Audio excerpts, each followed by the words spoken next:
ಏನೊಂದು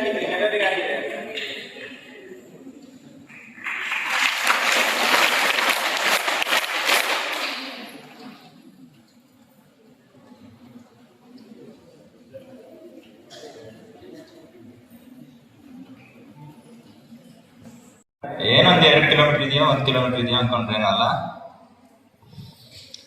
ಈಗ ಈ ಹೃದಯದ ಫಂಕ್ಷನ್ಸ್ ನ ನೀವು ತಿಳ್ಕೊಂಡ್ರಿ. ಏನ್ ಮಾಡುತ್ತೆ? ರಕ್ತವನ್ನ ಎಲ್ಲ ದೇಹಕ್ಕೂ, ದೇಹದ ಎಲ್ಲ ಭಾಗಕ್ಕೂ ಹೃದಯ ಪಂಪ್ ಮಾಡುತ್ತೆ, ಹೌದಾ? ದೇಹದಲ್ಲಿ ಬರೀ ಆಕ್ಸಿಜನ್ ಮಾತ್ರ ಪಂಪ್ ಮಾಡುತ್ತೆ ಹೃದಯ, ಮತ್ತೇನ್ ಮಾಡುತ್ತೆ? ಅದರ ಜೊತೆಗೆ ಪೋಷಕಾಂಶವನ್ನು ಎಲ್ಲಿಂದ ತಗೊಳ್ಳುತ್ತೆ ಹೃದಯ? ಪಿತ್ತಜನಕಾಂಗದಿಂದ ತಗೊಳ್ಳುತ್ತೆ. ಪಿತ್ತಜನಕಾಂಗದಿಂದ ಪೋಷಕಾಂಶಗಳನ್ನು ತಕೊಂಡು, ಶ್ವಾಸಕೋಶದಿಂದ ಆಮ್ಲಜನಕವನ್ನು ತಕೊಂಡು ದೇಹದ ಎಲ್ಲ ಭಾಗಗಳಿಗೂ ಅದನ್ನ ತಲುಪಿಸುತ್ತೆ. ವಾಪಸ್ ತಗೋಬೇಕಲ್ಲ, ಕೊಡುಕೊಳ್ಳು ಮಾಡ್ಕೋಬೇಕಲ್ಲ, ಬರೀ ಕೊಡೋದು ಮಾತ್ರ ಮಾಡೋದಾಗಲ್ಲ. ಅಲ್ಲಿಂದ ಏನ್ ಮಾಡುತ್ತೆ? ದೇಹದ ಬೇಡವಾಗಿರುವಂತ ಕಶ್ಮಲಗಳನ್ನ, ಇಂಗಾಲದ ಡೈಆಕ್ಸೈಡ್, ಕಾರ್ಬನ್ ಡೈಆಕ್ಸೈಡ್ ನ ವಾಪಸ್ ತಗೊಂಡ್ಬಂದು ಇಂಗಾಲದ ಡೈಆಕ್ಸೈಡ್ ಅನ್ನ ನಮ್ಮ ಶ್ವಾಸಕೋಶಕ್ಕೆ ವಾಪಸ್ ಕೊಡುತ್ತೆ. ಈ ಕಶ್ಮಲಗಳನ್ನು ಕೂಡ ಈ ನಮ್ಮ ಕಿಡ್ನಿಗೆ, ನಮ್ಮ ಲಿವರ್ಗೆ ವಾಪಸ್ ಕೊಡುತ್ತೆ. ಅದನ್ನು ನಮ್ಮ ದೇಹದಿಂದ ಕಿಡ್ನಿ ಮತ್ತು ಲಿವರ್ಗಳು ಹೊರಗೆ ಹಾಕ್ತವೆ. ಅರ್ಥ ಆಯ್ತಾ? ಈಗ ನಮ್ಮ ದೇಹದಲ್ಲಿ ಅತಿ ಮುಖ್ಯ ಅಂಗ ಯಾವುದು? ಹೃದಯ ಒಂದೇನಾ? ಬ್ರೈನ್? ಎಲ್ಲ ಅಂಗಗಳು ಮುಖ್ಯವೇ, ಆದ್ರೆ ಆ ಎಲ್ಲ ಅಂಗಗಳಿಗೂ ಅತಿ ಮುಖ್ಯ ಅಂಗ ಹೃದಯ. ಯಾಕಂತ ಹೇಳಿದ್ರೆ, ಹೃದಯ, ನೀವು ಬ್ರೈನ್ ಡೆಡ್ ಅಂತ ಕೇಳಿದೀರಾ. ಬ್ರೈನ್ ಡೆಡ್ ಅಂದ್ರೆ ಕೆಲವರಿಗೆ ಕೋಮಾ ಅವಸ್ಥೆಗೆ ಹೋಗ್ತಾರೆ. ಕೋಮಾ ಅವಸ್ಥೆಗೆ ಯಾವಾಗ ಹೋಗ್ತಾರೆ? ತಲೆಗೆ ಪೆಟ್ಟಾದಾಗ ಕೋಮಾ ಅವಸ್ಥೆಗೆ ಹೋಗ್ತಾರೆ. ಆದ್ರೆ ಮನುಷ್ಯ ಬದುಕಿರ್ತಾನೆ. ಹೇಗೆ? ಹೃದಯ ಕೆಲಸ ಮಾಡ್ತಿರುತ್ತೆ, ಅವನಿಗೆ ವಾಪಸ್ ಪ್ರಜ್ಞೆ ಬರುವ ಚಾನ್ಸಸ್ ಇರುತ್ತೆ. ಹಾಗಾಗಿ ಅವ್ರನ್ನ ಬ್ರೈನ್ ಡೆಡ್ ಅಂತ ಕರಿತೇವೆ.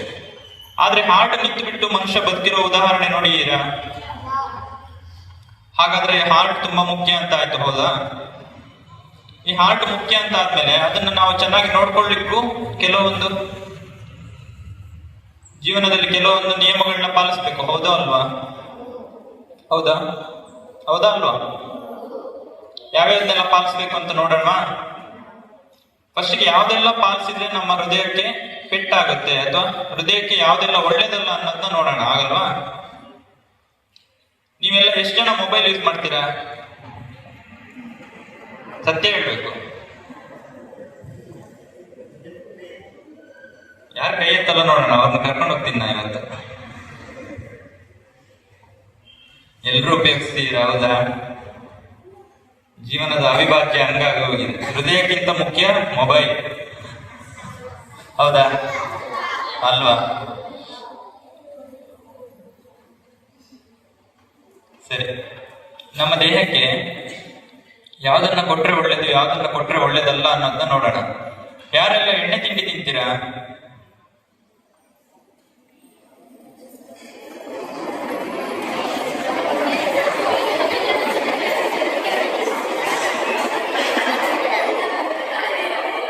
ಸರಿ, ಕೆಳಗ್ಬಿಡಿ, ಕೈ ಕೆಳಗ್ಬಿಡಿ.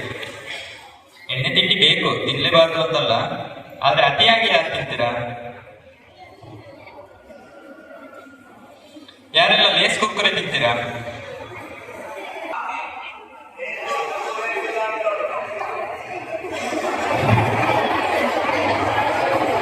ಇವತ್ತಿಂದ ತಿನ್ನೋದು ಬಿಡ್ಬೇಕಾಗುತ್ತೆ, ಬಿಡ್ತೀರಾ?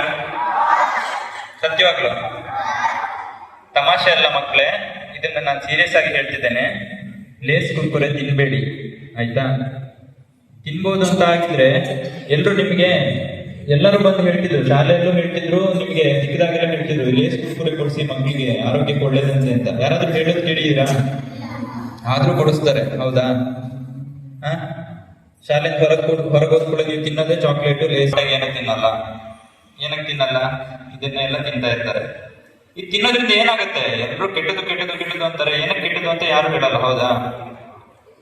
ಏನಕ್ಕೆ ಕೆಟ್ಟದು? ಅತಿಯಾಗಿ ಸಂಸ್ಕರಿಸ್ತಾರೆ. ಅತಿಯಾಗಿ ಸಂಸ್ಕರಿಸೋದು ಅಂತ ಹೇಳಿದ್ರೆ ಅದರಲ್ಲಿ ಯಾವ್ದು ಫ್ರೆಶ್ ಆಗಿ ಉಪಯೋಗಿಸಲ್ಲ. ನಿಮ್ಮ ಮನೇಲಿ ಮಾಡಿದ ದೋಸೆ ಇಡ್ಲಿ ಎಲ್ಲ 1 ವಾರದ ಹಿಂದೆ ಮಾಡಿರ್ತಾರ? ಕಳೆದ ವರ್ಷ ಮಾಡಿದ್ದ? ಅವತ್ತೇ ಬೆಳಿಗ್ಗೆ ಮಾಡಿ ಕೊಡ್ತಾರೆ, ಹೌದಾ? ಯಾವತ್ತು ನಾವು ತಾಜಾ ತರಕಾರಿಗಳು, ತಾಜಾ ಹಣ್ಣುಗಳನ್ನ ತಿಂತೀವೋ ನಮ್ಮ ಆರೋಗ್ಯ ಚೆನ್ನಾಗಿರುತ್ತೆ. ಯಾವತ್ತು ನಾವು ಈ ಅತಿಯಾಗಿ ಸಂಸ್ಕರಿಸಿರುವಂತದ್ದು, ಅತಿಯಾಗಿ ಸಕ್ಕರೆ, ಅತಿಯಾದ ಉಪ್ಪು ಹಾಗೂ ಈ ಎಣ್ಣೆಯಿಂದ ಕರಿದ ಪದಾರ್ಥಗಳನ್ನ ಜಾಸ್ತಿ ಯಾವಾಗ ತಿಂತೀವೋ ಅದು ನಮ್ಮ ಆರೋಗ್ಯವನ್ನ ಹಾಳು ಮಾಡ್ತಾ ಹೋಗುತ್ತೆ. ನೀವು ಅನ್ಕೋಬಹುದು ಹೇಗಪ್ಪ ಹಾಳಾಗುತ್ತೆ ಅಂತ. ಹೇಗೆ ಹಾಳಾಗುತ್ತೆ? ಹೇಗಿರ್ಬೋದು ಗೊತ್ತಾ? ಗೊತ್ತಿದೆಯಾ? ಅತಿಯಾದ ಎಣ್ಣೆಯಲ್ಲಿ ಕರಿದ ಪದಾರ್ಥಗಳು, ಅದರಲ್ಲಿ ಕೊಬ್ಬಿನ ಅಂಶ ಇರ್ತದೆ, ಹೌದಾ? ಈ ಕೊಬ್ಬು ಅನ್ನುವಂಥದ್ದು ದೇಹಕ್ಕೆ ಎಷ್ಟು ಅಗತ್ಯನೋ ಅಷ್ಟೇ ಮಾರಕ ಕೂಡ. ಕೊಬ್ಬಿನಲ್ಲಿ 2-3 ವಿಧ ಇರ್ತವೆ. ಅದರಲ್ಲಿ HDL ಅಂತ ಒಂದು ಬರ್ತದೆ, ಅದು ನಮ್ಮ ದೇಹಕ್ಕೆ ಮುಖ್ಯ. ಆದ್ರೆ ಅದು ಈ ಪ್ಯಾಕೆಟ್ ತಿಂಡಿಗಳಲ್ಲಿ ಇರೋದಿಲ್ಲ. ಅದರಲ್ಲಿ ಇರುವಂತದ್ದು ಬರೀ ಕೊಲೆಸ್ಟ್ರಾಲ್. ಅದೇನ್ ಮಾಡುತ್ತೆ? ಹೃದಯದ ಕೆಲಸವನ್ನ, ಹೃದಯಕ್ಕೆ ಒತ್ತಡವನ್ನ ಕೊಡುತ್ತೆ. ಹಾಗಾಗಿ ಆದಷ್ಟು ನಾವು ಎಣ್ಣೆ ತಿಂಡಿಗಳನ್ನ ಬಿಡಬೇಕು. ಬಿಡ್ತೀರಾ? ಇನ್ನೊಂದು ಮುಖ್ಯ, ವ್ಯಾಯಾಮ. ಯಾರು ಮಾಡ್ತೀರಾ ವ್ಯಾಯಾಮ?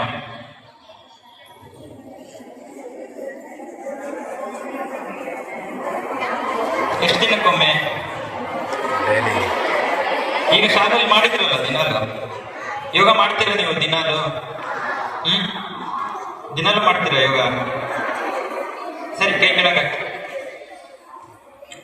WHO ಅಂತ ಕೇಳಿದೀಯಾ? ವರ್ಲ್ಡ್ ಹೆಲ್ತ್ ಆರ್ಗನೈಸೇಷನ್ ಅಂತ ಬರುತ್ತೆ, WHO. ಅದು ಏನು ಹೇಳುತ್ತಪ್ಪ ಅಂತ ಹೇಳಿದ್ರೆ, ದಿನಕ್ಕೆ ಕನಿಷ್ಠ 1 ಗಂಟೆ ವ್ಯಾಯಾಮ ಮುಖ್ಯ. 1 ಗಂಟೆ 60 ನಿಮಿಷಗಳ ಕಾಲ ದೇಹಕ್ಕೆ ವ್ಯಾಯಾಮ ಬೇಕೇ ಬೇಕು. ಸೆಡೆಂಟ್ರಿ ಲೈಫ್ ಸ್ಟೈಲ್ ಅಂತ ಹೇಳ್ತೇವೆ. ಸೆಡೆಂಟ್ರಿ ಅಂತ ಹೇಳಿದ್ರೆ ಏನು? ಯಾವಾಗ್ಲೂ ಕೂತ್ಕೊಂಡೇ ಇರುವಂತದ್ದು, ಎದ್ದು ಕದ್ದಲ್ಲ. ಈ ತರ ಆದಾಗ ಏನಾಗುತ್ತೆ? ದೇಹದಲ್ಲಿ ಕೊಬ್ಬು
ಮೊಬೈಲ್ ತೆಗೆಸೋಣ,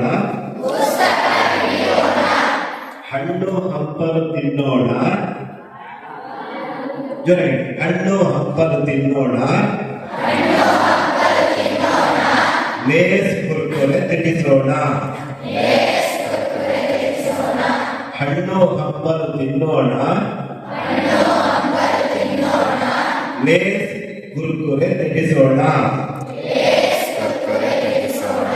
ಬೇಗ ಏಳೋಣ, ಸೋಮಾರಿತನ ಬಿಡೋಣ. ಯೋಗ ಮಾಡೋಣ, ರೋಗ ದೂರ ಮಾಡೋಣ. ಮೊಬೈಲ್ ನೋಡೋದು ಬಿಡೋಣ, ಅಪ್ಪ ಅಮ್ಮನ ಜೊತೆ ಇರೋಣ.